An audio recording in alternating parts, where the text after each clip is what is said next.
우리에게 주시는 하나님의 말씀 디도서 보겠습니다. 이어서 디도서 1장 1절 4절입니다.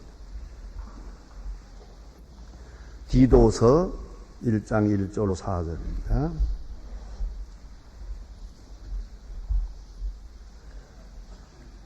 신약성경 348면입니다.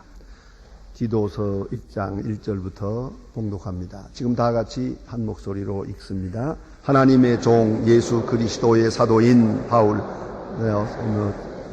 하나님께 택하신 자들의 믿음과 경건함에 속한 진리의 지식과 영생의 소망을 인함이라. 이 영생은 거짓이 없으신 하나님의 영원한 때부터 약속하신 것인데 자기 때에 자기의 말씀을 전도로 나타냈습니다.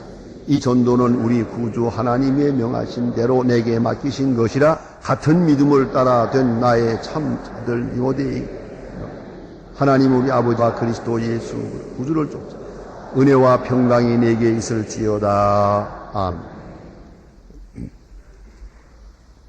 오늘 우리 디모데 전서 후서를 보고 디도서를 보게 됩니다.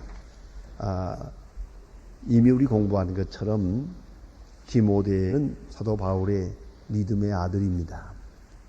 그의 후계자요, 또 그의 조역자요, 동역자이면서 특별히 그는 사도 바울의 신임을 받고 사랑을 받고 사도 바울이 전적으로 그를 믿고 또 자기 뒤를 이어가는 그러한 귀한 후계자로 알기 때문에 믿음의 아들이라 부릅니다.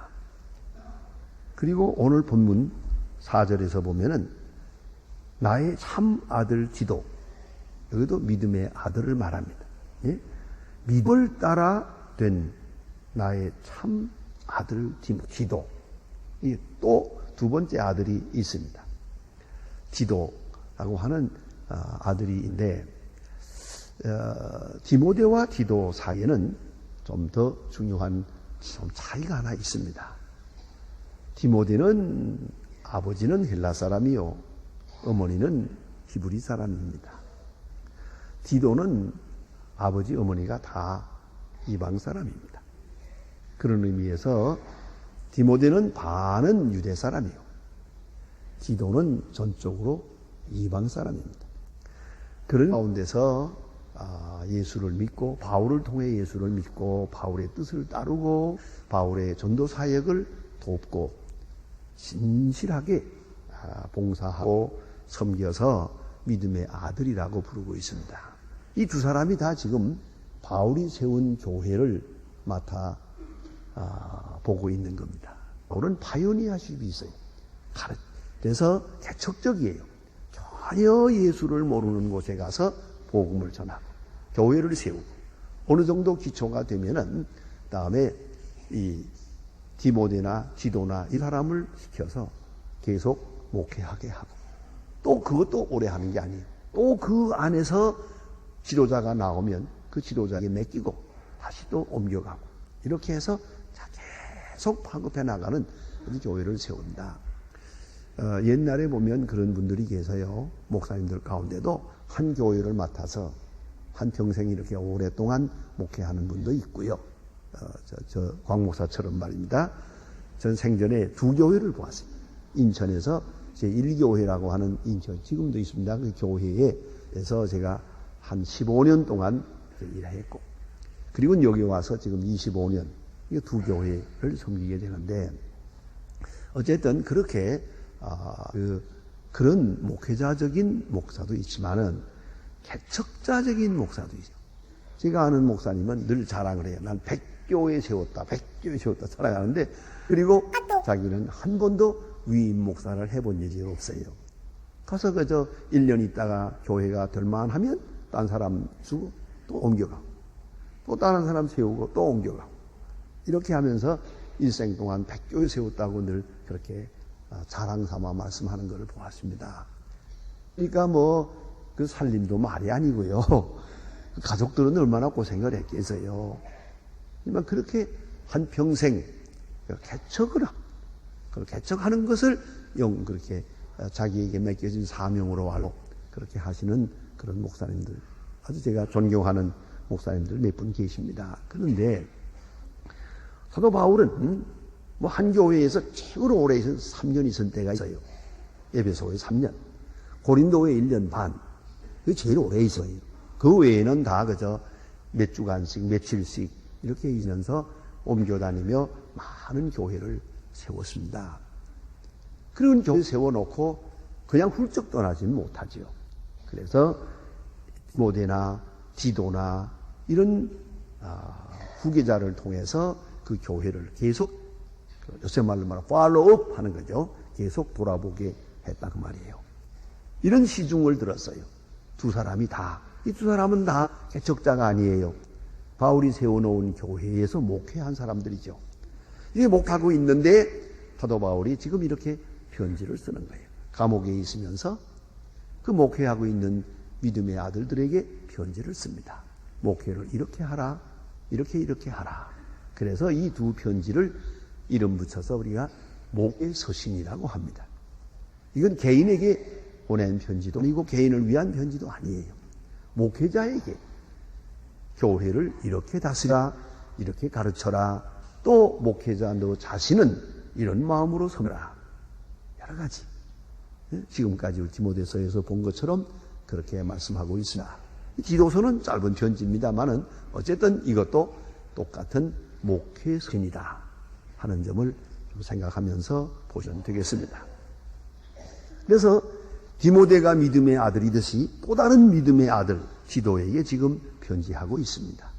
특별히 목회에 관해서 사적인 얘기가 아니고 공적으로 교회를 섬겨나갈 때 이렇게 하고 말씀하고 있습니다. 바울의 모든 편지가 그렇지만은 그 편지 속에는 계속적으로 자기 간증이 있습니다.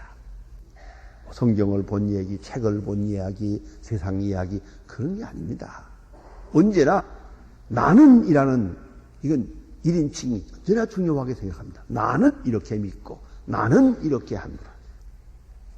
항상 나 자신을 그 자신에 대한 신앙 간증이 언제나 앞에 가고 있어요. 그것 또한 우리 깊이 생각해야 됩니다. 여러분 잘 아시는 대로 사람이 사람을 설득하려면요. 설득하는 데 있어서 제일 중요한 것이 뭐냐면 논리성이에요.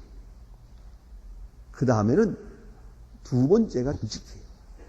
정직한 말이래. 거짓말은 설득력이 없어요. 정직한 설득력이 있어요. 그러니까 논리적이고 정직하고 그 다음에 또 하나 있어요. 체험적이고 뭐 이러면 될 것 같다. 그렇다더라. 그건 능력이 없어요. 그래서 이 설교와 가르칠 때는 그런 얘기 합니다만은 설교하는 가운데 이렇게 마시는 좀 그 나쁜 버릇이 붙은 분들이 있어요. 어떻게 라고 생각합니다. 라고 생각되기도 합니다. 라고 생각될 때도 있습니다. 희미한 소리지 그야. 그래가지고 무슨 설득력이 있어요. 반드시 이러해야 한다. 그래도 될지 말지 한데 라고 생각될 때도 있다고 생각합니다. 그게 희미하고도 불투명한 소리죠. 안 그렇습니까? 그건 힘이 없어요. 그래서 참 어렵지만 내가 경험했습니다. 내가 내 신앙 경험에서 이렇게 경험했다 할 때에 제일 설득력이 있어요. 제가 이렇게 여러분하고 같이 이렇게 말씀을 전하면서도 보면 이런 사람의 얘기 저런 사람의 얘기할 때 조금 눈동자가 여기 왔다 갔다 해요. 하다가 내가 하면 똑똑히 쳐다봐요. 가장 힘이 있는 거예요. 그건 뭐냐면 체험. 자기 경험인 것인 말이 제일 힘이 있고 말하는 사람도 힘이 있고 듣는 사람에게도 가장 강하게 인상되는 것이죠. 설득력이 가장 강한 증거가 되겠습니다. 그래서 바울은 언제나 나는 그래서 오늘 본문에도 나 바울은 하고 말합니다. 나는 라는 말을 강조하고 있어요.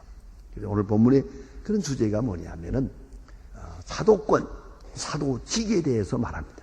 나는 사도다. 내가 누구냐를 말하고 있어요. 자기 자신의 정체의식에 대해서 말합니다. 언제나 말합니다.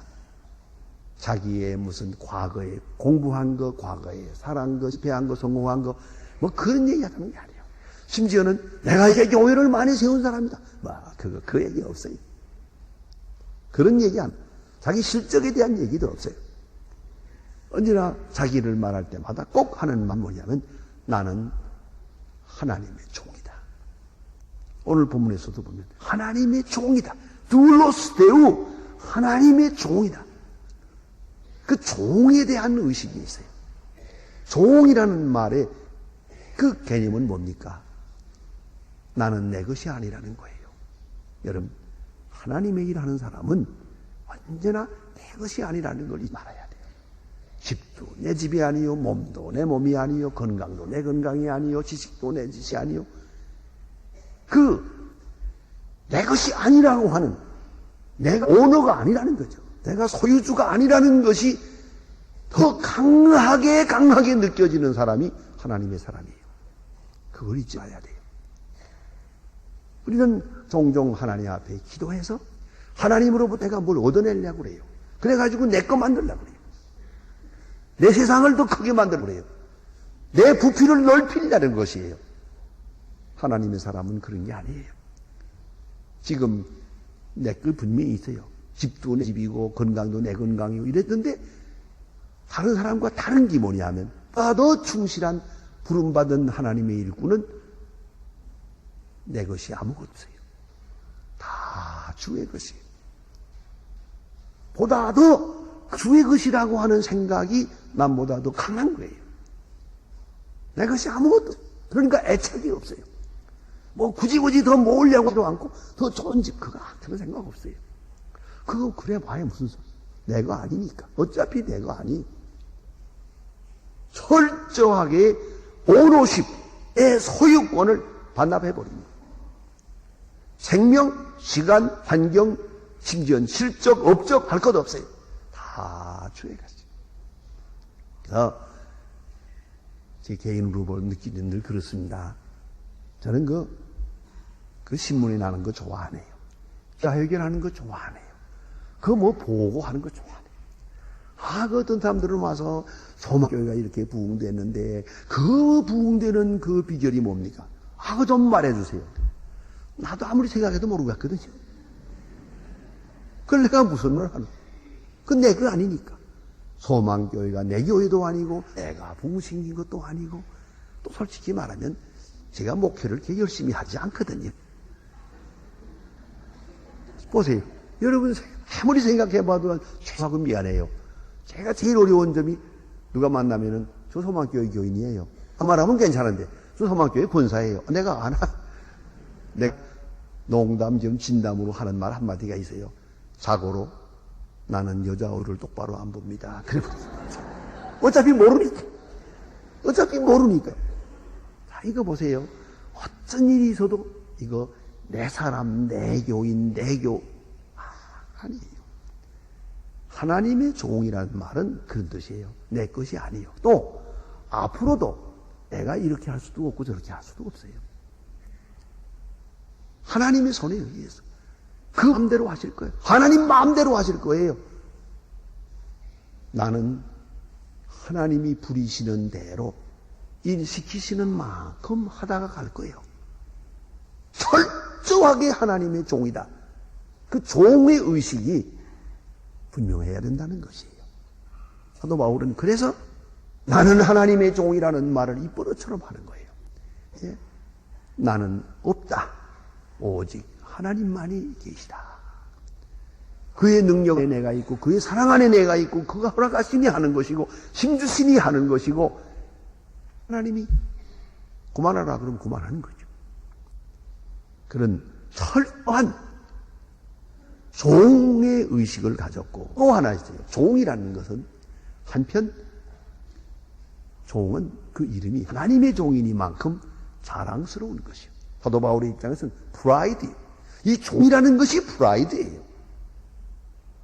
여러분, 저는 그걸 하지 않습니다만은 여러분 잘 아시지만 제 아들 곽효선 목사는 구직을 하겠다고 그래서 그러라고 그랬는데 자기 나름대로 생각이 있었어요. 여기 클러지 칼라라는 게 있죠. 이렇게 넥타이 매지 않고 이렇게 하는 거예요. 그걸 클러지 칼라라고 그래요. 근데 그게 뭐냐? 이렇게 한 거예요. 알고 보면 그게요. 개목걸이에요. 가만히 보세요. 개목걸이, 개목걸이, 이렇게. 옛날에 노예, 로마 시대에 노예 목걸이에요. 노예는 이렇게 세로다 이렇게 해가지고 개처럼 끌고 다녀요. 그것을 좀 보기 좋게 만든 거예요, 이게. 그게 그렇게 보기 좋으면 안 되는 거예요. 새로 만들어야 되는 거예요, 그게. 예. 근데 그걸 뭐 처음 만들어가지고 걔도 흉내 낸 거죠. 이렇게. 이게 목걸이에요. 나는 주의 것입니다. 예요. 나는 노예입니다. 그게 그 뜻이에요. 이렇게 예쁘게 바라보지만 그게 처참한 겁니다. 그게. 나는 내가 아니다. 나는 주의 종입니다. 그게 노예의 목걸이입니다. 그것을 상징하고 있는 거예요. 자, 한번 나는 주의 것입니다. 근데 이것은 하나님의 종 할 때는 이 영광이죠. 하나님의 종. 옛날도 그래서요. 이렇게, 자, 보세요. 우리 요새 뭐, 흔히들 말할 때 무슨 비서실장하고 뭐 이런 건차하게 붙일 때 그것도 종이란 뜻이에요. 그 신분한 사람 아닙니까? 뭐 이름이 거창해서 비서실장이지 별거 아니에요. 예? 그게 종이에요. 예. 그런데 이 모든 일들을 보세요. 근데 그게 높은 사람 종이 되면 영광된 거예요. 이거 아셔야 돼요. 근데 우리 지금 식대로 말하면, 자, 도지사의 종, 대통령의 종, 장관의 종, 이 얘기가 다르죠. 그 주인이 누구냐에 따라서 종들끼리 계급이 생기는 거예요. 그러니까 하나님의 종, 굉장히 높은 거죠. 사도 바울은 그것을 영광으로 삼았습니다. 여호수아 1장 2절에 보면 모세를 가르쳐서 하나님의 종이라 그랬어요. 하나님께서 그 내 종이다. 생명, 지식, 지혜, 그리고 다 그렇고 선지자, 하나님의 종이요. 모세가 그렇고 여호수아가 그렇고 왕들이 다 그렇고 선지자가 다 그래요. 하나님의 종이요. 그 맥락에 의해서 사도 바울은 나도 하나님의 종이다. 이게 문제가 있습니다. 종은 주인이 있는 영광을 누릴 뿐 아니라 주인만큼의 영광을 소유할 뿐만 아니라 전적으로 순종해요. 전적으로 순종하는 조건 하에서 모든 일은 주인이 책임을 져요. 순종만 하고 나면 그 다음 일은 주인이 책임을 지는 거예요. 그래서 종은 일단 얻어먹게 돼 있는 거고 그 주인이 다 그의 생활과 그의 모든 것을 책임을 지는 거예요. 그러니까 종은 책임을 느끼질 않아요. 가라 하면 가면 돼요. 오라 하면 오면 돼요. 하라 하면 하면 돼요. 그 다음에는 알 바 아니에요. I don't care. 그건 알 바가 아니에요. 심지어 종은 엄격히 말하면 종은 노독성도 없어요. 예를 들어서 옛날 주인이 종들어 너 저 집에 가서 누구 죽이고 와라. 그럼 죽이고 와야 돼요. 왜 죽였냐는 묻을 필요가 없어요. 주인이 죽이라니까 죽인 거지. 돈 노독성이 없는 거예요. 그만큼 그는 모든 책임은 주인이 지는 거예요. 그를 명령한 주인이 책임을 지는 거예요. 종에겐 책임이 없어요. 종은 다만 순종만 하면 돼요. 사도 바울 이 모든 뜻을 담아서 나는 하나님의 종이다 하고 말해요. 그리고 사도의 권세를 말합니다. 그는 사도의 사도됨을, 나의 사도됨을 굉장히 높이 생각하세요. 자, 예수님의 권세가 여기 있습니다. 예수님 위치가. 예수님 다음이 뭔지 아세요? 사도예요. 사도 다음이 교회사적으로 볼 때 곡사도예요. 그 다음이 감독이에요. 그 다음이 목사예요. 이렇게 이어지는 거예요. 그래서 예수님에게 제일 가까이 가서 예수님과 만나서 예수님으로부터 말씀을 바로 받은 자가 사도예요. 그에게서 받은 자가 속사도예요. 또 그에게서 받은 자가 감독이에요. 초대교회 감독들. 그 다음에 이제 조직자가 되는 것이거든요. 생각해 보세요. 사도 얼마나 굉장합니까? 사도가 되려면 주님을 만났어야 돼요. 주님이 직접 명령을 했어야 돼요. 주님이 항상 함께하며 함께한다는 증거를 보여줘야 돼요. 특별히 중요한 것은 살아신 예수를 만났어야 돼요. 이런 조건이 있어요. 그런 조건 속에서 사도예요. 바울은 권세를 말한다. 나의 사도됨. 그게 어떻게 됐습니까? 예수님의 다른 제자들은 3년 동안 예수님을 따라다녔어요. 그리고 소가 됐지만은 사도 바울은 그렇지 않아요. 예수님께서 직접 다메섹 도상에서 그를 만나 주셨어요. 그는 드라마틱한 일이었어요. 다메섹 도상에서 만나서 그를 불렀어요. 그리고 사도로, 주도적으로 사도로 삼았어요. 그리고 선교 여행 중에 그 체험록에서 내가 사도라는 것을 확증하게 됐어요. 내가 말할 때 예수 믿어요. 내가 전파할 때 회개해요. 내가 손을 얹을 때 기도하면 나아요. 이런 모든 사건을 통해서 분명히 나는 사도다. 하나님이 나와 함께 하신다. 그리스도가 나를 살치고 있다 하는 확증을 얻었어요. 그래서 그는 사도의 권세를 언제나 분당하게 말합니다. 나의 사도됨은 이라고 말합니다. Becoming apostles. 이 사도가 되었다는 것이 어떤 의미를 가지는가 하는 것을 그는 항상 새롭게 생각하고 있습니다. 그리고 사도의 사명에 대해서 오늘 본문에 자세하게 말합니다. 사도의 사명이 뭐냐는 첫째, 믿음을 전하는 것이에요. 믿게 하는 것이요. 예? 요한복음 1장에서 말하지 않습니까? 믿는 자 곧 그를 영접하는 자, 영접하는 자 곧 믿는 자는 하나님의 자녀가 되는 권세를 주신다. 그러세요. 능력이 여기에 있지만은 능력은 믿는 자에게 전해지는 것이에요. 좋은 예로 말하면 사랑이 있어요. 사랑을 믿는 자에게만 사랑하는 효과가 있는 거예요. 자, 이제 내가 아무리 사랑한다 해도 저 사람이 사랑을 믿지 않으면 그 사랑은 무효요. 믿음이란 아주 중요한 것이에요. 하나님의 능력을 내가 수용할 수 있는 수용의 통로가 오직 믿음이에요. 그런 거로 사도의 일은 믿음을 전하는 것이고 믿게 하는 것이요. 모든 사람으로 하여금 예수를 믿게 하는 것이요. 예수를 믿으세요. 예수를 믿게 하는 것이요. 그 사도의 제1 사명. 그 다음에는 진리의 지식, 경건함에 속한 진리의 지식을 말하고 있어요. 진리의 지식은 교육입니다. 그래서 믿음을 전하고 그 다음에는 믿음을 가르치고, 일단 믿는 것은 그 마음속에 있는 신비로운 역사예요. 그래서 주문하게 되죠. 그 다음에 그 믿는 바를 이 의식화해야 돼요. 믿은 바가 그대로만 있어서는 안 돼요. 이것을 의식화해야 됩니다. 그래서 진리의 지식으로 화해야 됩니다. 예?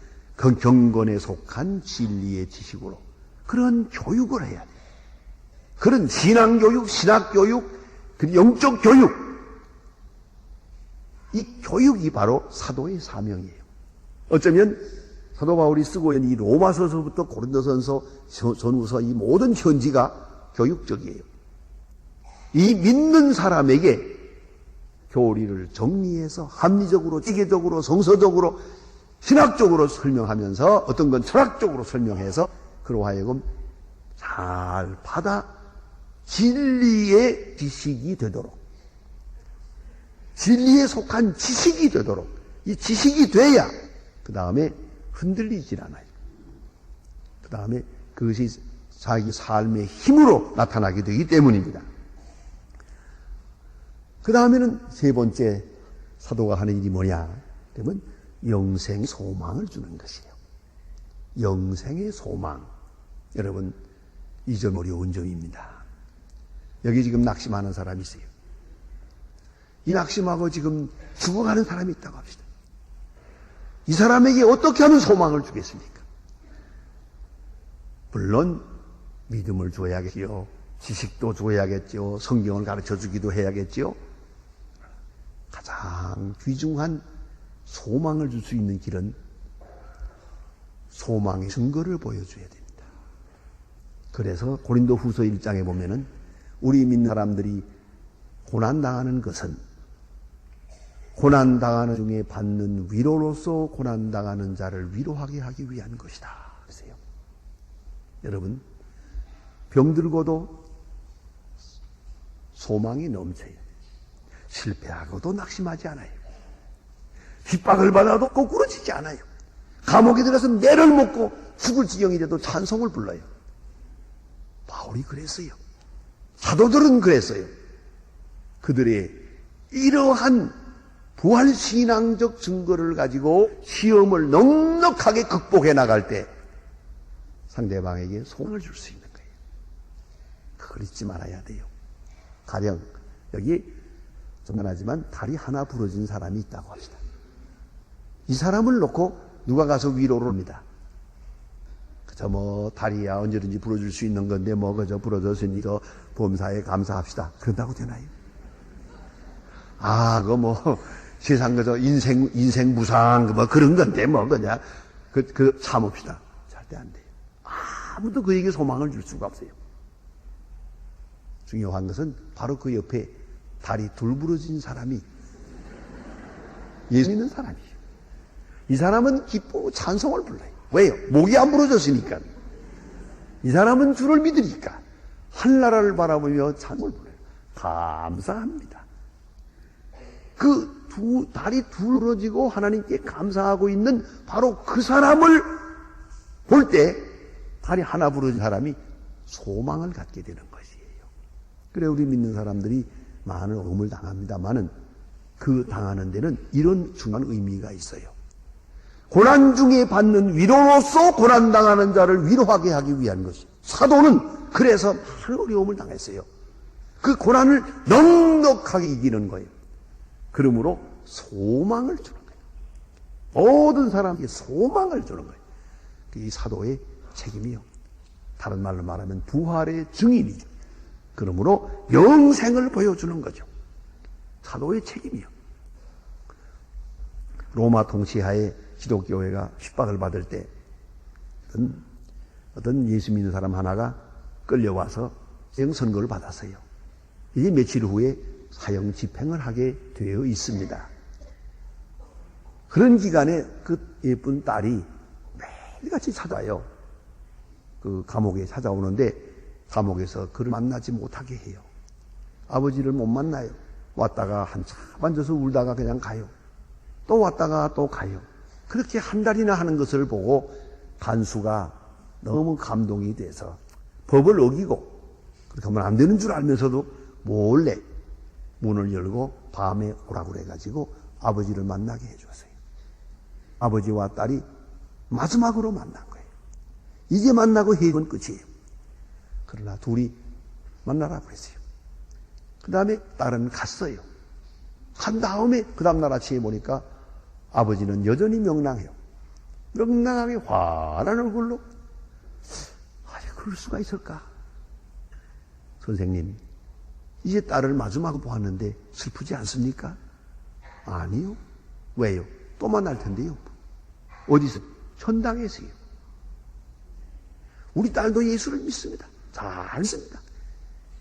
이제 우리가 어제 만났고 이제 며칠 후에 천당에 만날 게입니다. 그런 거로 슬퍼할 일이 없습니다. 이것이 사도의 사명이에요. 참 소망을 공급하는 거예요. 참 소망을 증거하고 참 소망을 확증하고 참 소망을 보여주는 거죠. 그리고 오늘 성경 말씀에는 하나님의 때에 대해서 말합니다. 약속과 예언이 있고 그 성취가 있습니다. 숫자가 안에서 모든 예언이 성취되었다. 그래서 하나님의 자기의 때가 바로 오늘이라는 것이죠. 그리고 말씀으로 전도를 나타냈다. 바울은 참 위대한 사도입니다. 내게 맡기신 것, 그걸 알고 있어요. 그리스도께서 내게 맡기신 것, 사도에게 맡겨지신 것을 확실히 아는 사도예요. 하나님이 내게 뭘 맡기는지 몰라요. 뭘 하라고 하는지 몰라요. 하나님이 하겠다고 하는데 뭘지를 몰라요. 그건 사도가 아니죠.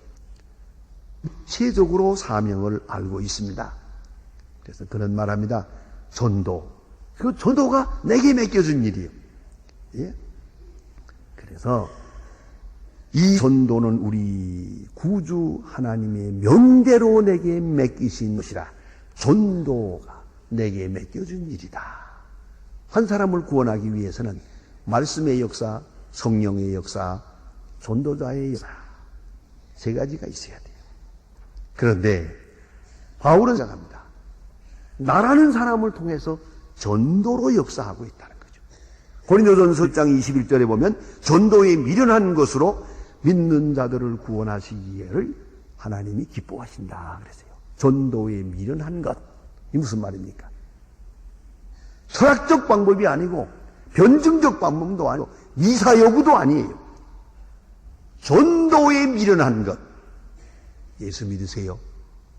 그것뿐이요. 복잡한 말이 필요가 없어요. 전도가 신비로운 능력을 가지고 있어요. 나는 전도만 해요. 하나님은 내 전도를 통해서 그 사람을 구원하세요. 이걸 잊지 말아야 돼요. 전도한다가 말싸움하는 사람 많아요. 믿는다 안 믿는다 하나님이 있다 없다 한참 싸우다 보면 어디까지 간지 알 수가 없어요. 전도는 간단한 것이에요. 내가 전할 말만 전해요. 그 다음에는 하나님이 하시는 일이요. 그걸 잊지 말아야 합니다. 마치 씨를 뿌리고 자라게 하시는 일은 하나님이시요. 전도라는 신묘한 능력을 가지고 있어요. 바울은 생각합니다. 전도는 내가 할 일이요. 그 결과는 하나님께서 주관하신다고 믿고 있습니다. 그리고 디도에 대해서 같은 믿음을 따라 나의 참 아들이다 이렇게 말합니다. 참 아들. 친구도 아니에요. 다만 제자도 아니에요. 아들이에요. 더 가까운 관계를 이렇게 표현하고 있습니다. 아들은 아버지의 말 들어야 돼요. 아버지를 따라 살아야 돼요. 아버지가 죽는다면 큰 모양으로 아들도 죽어야 돼요. 아주 가까운 관계. 저는 믿음 안에서 참 아들이다. 얼마나 귀한 관계입니까? 그래서 그에게 지금 편지를 하고 있습니다. 그러면서 하나님 아버지와 그리스도 예수 우리 구주로 쫓아 은혜와 평강이 내게 있을지어다. 이렇게 문안하면서 축복을 하면서 편지를 시작합니다. 기도하십시다.